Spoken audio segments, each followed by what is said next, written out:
दोस्तों, अमेरिका और जर्मनी समेत यूरोपीय देश भले ही विकसित और धनी देशों में शुमार हों, लेकिन एक मामले में भारत इन सब से आगे है। वो है डिजिटल ट्रांजैक्शन। इसमें यूपीआई यानी यूनिफाइड पेमेंट इंटरफेस का सबसे ज्यादा भूमिका रही है। यूपीआई के जरिए बहुत आसान हो गया है। अब कुछ खरीदने के लिए कैश की नहीं, मोबाइल और इंटरनेट की जरूरत होती है। यूपीआई 2.0 में तो इंटरनेट के बिना भी पेमेंट हो रहा है। मतलब समय के साथ करेंसी और ट्रांजैक्शन का तरीका भी बदला है। भारत में हर दिन 22 करोड़ ऑनलाइन ट्रांजैक्शन होते हैं। इंडियन यूपीआई ने अपनी कई खूबियों के चलते इंटरनेशनल मार्केट में भी कमाल कर दिया है। अब यूपीआई पेमेंट को भारत ही नहीं, विदेशों में भी अपनाया जा रहा है। बताया जा रहा है कि जल्द ही ये फैसिलिटी 30 से ज़्यादा देशों में उपलब्ध होगी। लेकिन दोस्तों, आपको जानकर हैरानी होगी कि अमेरिका में यूपीआई का विरोध किया जा रहा है और कई ऐसे प्लेयर्स हैं जो यूपीआई को अमेरिका के अलावा दूसरे देशों से भी दूर रखना चाहते हैं। ऐसे में सवाल उठता है कि आखिर क्या वजह है कि अमेरिका यूपीआई का विरोध कर रहा है और उसकी ग्रोथ से चिढ़ रहा है। तो चलिए इस वीडियो में हम इसी बारे में जानते हैं। तो दोस्तों, आप ये वीडियो बिना स्किप किए अंत तक जरूर देखिएगा। दोस्तों, भारत डिजिटल पेमेंट सिस्टम में जिस तेजी से आगे बढ़ रहा है, उसके मुकाबले विकसित देश बहुत पीछे दिख रहे हैं। कोरोना महामारी में भारत के मजबूत डिजिटल सिस्टम ने बिना किसी खामी के भारतीय लाभार्थियों तक सही तरीके से और तेजी से मदद पहुंचाने में अहम भूमिका निभाई है। साल 2021 के आंकड़े बताते हैं कि global real time online transaction में अकेले भारत की हिस्सेदारी 40% है। 2021 में भारत ने 48.60 अरब रियल टाइम ऑनलाइन ट्रांजैक्शन किए, जो चीन से 2.6 गुना ज़्यादा हैं। अमेरिका, कनाडा, ब्रिटेन, फ्रांस और जर्मनी के कुल ट्रांजैक्शन को मिला दें तो भारतीय ट्रांजैक्शन 6.5 गुना रहे हैं। द इकोनॉमिस्ट की एक रिपोर्ट बताती है कि जर्मनी में लोगों के बैंक खाते में सीधे पैसे ट्रांसफर करने का कोई ठोस इंतजाम नहीं है। जर्मन बैंक एक दिन में महज 1 लाख लोगों को ही सीधे उनके खाते में पैसे भेज सकते हैं। वहां के बैंकों में खातों को पैन से लिंक करने में ही 1.5 साल लग सकता है। भारत को देखें तो वित्त वर्ष 2021 और 22 में रोज 90 लाख लोगों के खातों तक सरकार ने सीधे पैसे पहुंचाए। इस डीबीटी ट्रांसफर में अमेरिका भी भारत से पीछे है। भारत के यूपीआई की ये तरक्की अमेरिका को रास नहीं आ रही है और यहाँ की कई कंपनियां इसका विरोध कर रही हैं। इस तकनीक का विरोध वहाँ की जनता या गूगल जैसी कंपनी नहीं कर रही हैं, बल्कि वहाँ की वीजा, मास्टर कार्ड और अमेरिकन एक्सप्रेस जैसी कंपनी कर रही हैं। जब भारत में यूपीआई की शुरुआत की गई थी और लोगों के बीच पॉपुलर बनता जा रहा था, तब से ही इन अमेरिकन कंपनियों ने भारत के यूपीआई का विरोध करना शुरू कर दिया था, क्योंकि यूपीआई की वजह से उनका बिजनेस घाटे में जा रहा था। आपको बता दें कि ये तीनों ही कंपनियां डेबिट और क्रेडिट कार्ड बेचती हैं। इन कंपनियों की तरफ से ऑनलाइन पैसा ट्रांसफर की सुविधा दी जाती है, लेकिन इस सर्विस के बदले ये 1 से 3% चार्ज लगाती हैं, जिसे मर्चेंट डिस्काउंट रेट यानी MDR कहा जाता है। अपनी सर्विस का कुछ हिस्सा ये बैंक को देते हैं, जिसमें ये बचा हुआ पैसा इन कंपनियों की इनकम होती है।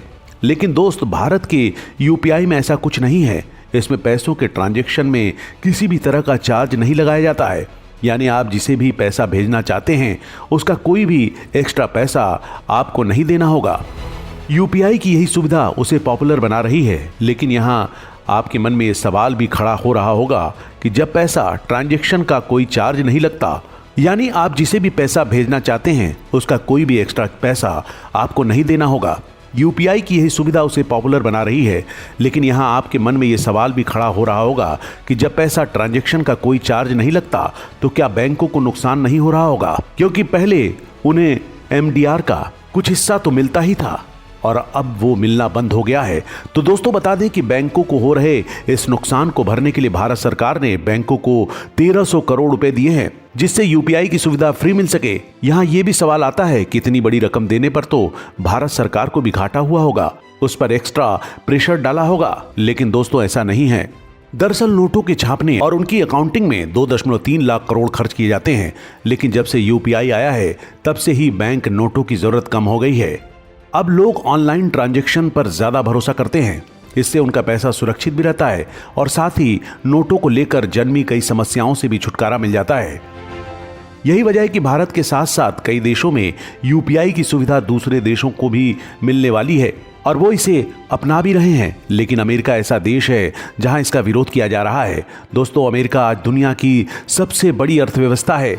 इसके हर फैसले का असर पूरी दुनिया पर पड़ता है। लेकिन दोस्तों, आपको जानकर हैरानी होगी कि जो देश पूरी दुनिया पर अपना राज चलाता है वहां उसकी अपनी नहीं चलती, बल्कि यहाँ की सरकार पर अमेरिकी कंपनियों का दबदबा है। वीजा और मास्टर कार्ड कंपनियों का बिजनेस पूरी दुनिया में फैला हुआ है।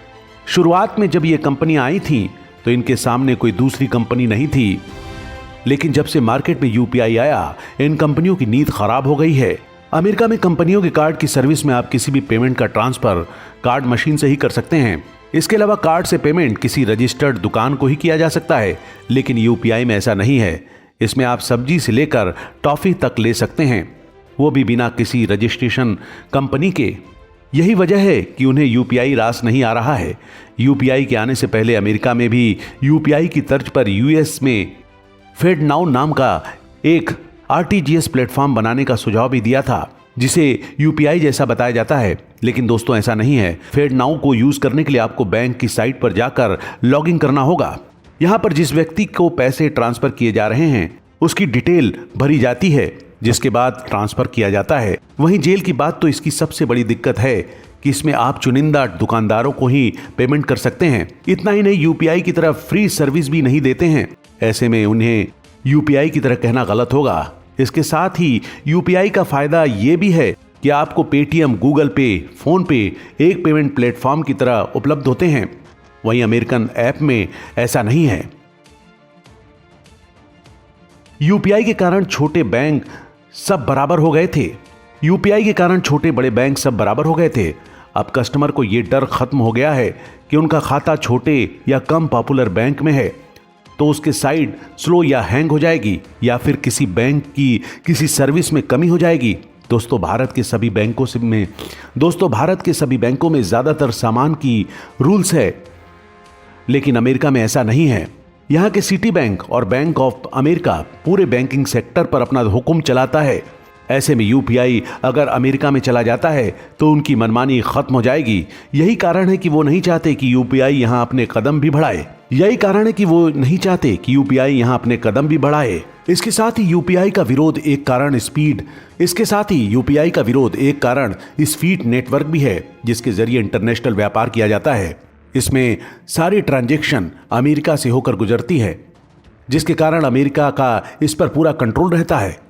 वो कभी भी किसी देश पर बैन लगा सकता है, जैसा कि उसने रूस के साथ किया है। उसे यूक्रेन पर हमला बोलने के बाद रूस स्पेन में बैन कर दिया है। इसका नुकसान भारत को भी हुआ, क्योंकि रूस को तेल का पेमेंट करने के लिए उसे स्पीड नेटवर्क की मदद लेनी पड़ती थी, जिससे भारत को परेशानी हुई थी, और वो पहले भी दूसरे देश के साथ ऐसा कर चुका है। इससे यह साबित होता है कि अमेरिका की मनमानी बाकी दुनिया के लिए मुसीबत बन सकती है। ऐसे में कई देश यूपीआई को स्पीड नेटवर्क का ऑप्शन बनाना चाहते हैं, जिससे वो अमेरिका की मनमानी पर रोक लगा सकें। अमेरिका ऐसा नहीं होने देना चाहता, क्योंकि अगर ऐसा होता है तो उसकी सत्ता तो जाएगी ही, साथ ही उसकी कमाई भी रुक जाएगी। दोस्तों, कई देश यूपीआई को अपना रहे हैं। फ्रांस इसे अपना चुका है। वहीं वियतनाम, कंबोडिया, यूएई, थाईलैंड जैसे देशों के साथ ही 30 देशों में इसे अपनाने की प्रक्रिया जारी है। दोस्तों, चीन में भी मास्टर कार्ड और वीजा बैन है। यहाँ यूनियन पे प्रचलित है। ये 180 देशों में काम में लिया जाता है, जो भारत के लिए मुश्किल बन सकता है। लेकिन यहाँ भारत के लिए सबसे अच्छी बात है कि चीन की डेटा चोरी की हरकत पूरी दुनिया में बदनाम है। ऐसे में भारत की यूपीआई को फायदा मिल सकता है, लेकिन हमारी परेशानी अमेरिका है, क्योंकि अमेरिका की दादागिरी के आगे ये देश चुप रहते हैं। अमेरिका हमेशा से ही ऐसा करता आया है। वो कभी किसी को अपने आगे बढ़ते हुए देखना नहीं चाहता है। लेकिन यहाँ भारत को कोशिश करनी होगी। पूरी दुनिया को ये समझना होगा कि अमेरिका को ये ताकत उसे स्पीड नेटवर्क और डॉलर ने दी है। अगर इस पर अमेरिका की मनमानी रुक जाएगी तो उसे मात देना आसान हो जाएगा, और फिर स्पीड जेट से नेटवर्क की जगह यूपीआई होगा।